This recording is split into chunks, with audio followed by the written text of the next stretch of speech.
समस्त नमस्कार। प्रथम तो मु कृतज्ञता जनइबी धन्यवाद जनइबी माँ मौसी भाई भौणी तथा गुरुजन मान जो मैंने आज एत संख्यार आपण सारस्वला निर्वाचन मंडली और रायरंगपुर निर्वाचन मंडली आसिकी आपण मान विजु जनता दल बल तथा माननीय मुख्यमंत्री को आम प्रिय बबी भाई को मांडियान सर को केते लोक भल पाती यहाँ आपण मैंने निजे देखिले। आम सारस्वला निर्वाचन मंडल प्रार्थी डॉक्टर देवाशीष मारंडी तथा मु रायरंगपुर निर्वाचन मंडल प्रार्थी रायसेन मुर्मू एवं आम लोकसभा प्रार्थी समस्त प्रिय सुभाष भाई सुदाम भाई आज जो जनसमुद्र मध्य एठा को पहुंची सतरे बहुत ही खुशी लगुच एवं माननीय मुख्यमंत्री प्रति तथा ओडिशा रे शासन करुवा विजु जनता दल प्रति लोकंर जो आशा भरसा ए भी सन्देह ना तेणु मोर संपूर्ण विश्वास अच्छी आगामी निर्वाचन में विपुल संख्यार आमको तो जययुक्त करेंगे सहित विजु जनता दल ये मेजोरिटी नुह आपने देखुवे जो आम साधारण निर्वाचन अच्छी जून 1 रे आज आम रायरंगपुर एवं सारस्वला निर्वाचन मंडली आमर जो सुदाम भाई अच्छा मयूरभंज लोकसभा आज नामांकन रायरंगपुर ठारे होती देखुचे विशाल विशाल जनसमुद्र जो लोक अच्छा समस्ते प्राय आमर माननीय मुख्यमंत्री श्री नवीन पट्टनायक को बहुत बहुत भरोसा आशीर्वाद विश्वास रखिंट भल पाइबा रही निश्चित भाव आज देखुए लोक मान जो भल पाइबा आज जनसमुद्र तेणु आम ये जना पड़ी कि विजय बार्ता आमर निश्चित भाव षष्ठ थर माननीय मुख्यमंत्री बसती आम सारस्वला विधायक डॉक्टर देवाशीष मारांडी आमर रायरंगपुर विधायक प्रार्थी विपुल परिवार में जययुक्त कर भरोसा आशा विश्वास निश्चित भाव आम आस्था प्रकट करके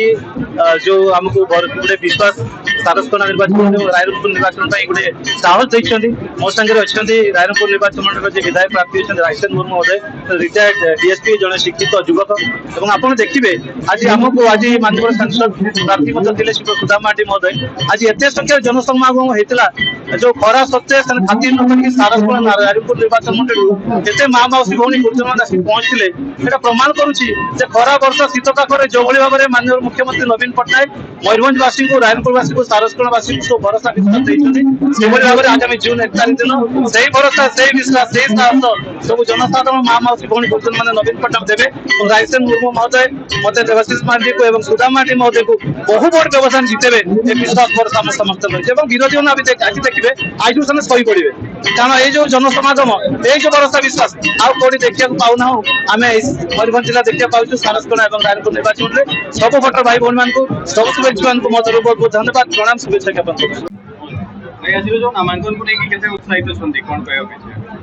देखु विगत दिन मोर उद्देश्य थिला निज जन्म माटीर स्वार्थ आउ स्वाभिमान नहीं लड़ाई करवा नहीं मुख्य भाव में एटाकर जो आदिवासी मूलवासी लोक मैंने अच्छा जल जमी जंगल अधिकार नहीं संग्राम करी आज संग्राम करुच्ची तेणु आशा करुले जेहतु झारखंड मुक्ति मोर्चार मुझे मत से दल तरफ मत टिकेट दिज्व कि जो अपारग नेतृत्व अच्छी से अपारग नेतृत्व सुजोग नहीं कि बेपारी माने किसी जमी माफिया माने किसी क्रिमिनाल माने पशि आसछन्ति एवं झारखंड मुक्ति मोर्चा को दिशाहीन कर पथभ्रष्ट कर तो निश्चित भाव से जो लोक मैंने से माने मते समर्थन देवे एवं ए निर्वाचन रे जीतबी बोली मो आशावान सामने विभिन्न दल रही देखो जो दल गुड़ा अच्छा निजर व्यक्तित्व से भाया नहीं से लोकंर समस्या समाधान करवार दक्षता नहीं जल जल होगी दिशुचे विगत दिन में आज 30 वर्ष ऊर्ध धरिकी जो लोक मान सहित मोर संपर्क रही सब प्रकार दुख सुख मु साथी होगी आसी तेणु आशा निश्चित करी से मत भोट देवे मत जितेबे।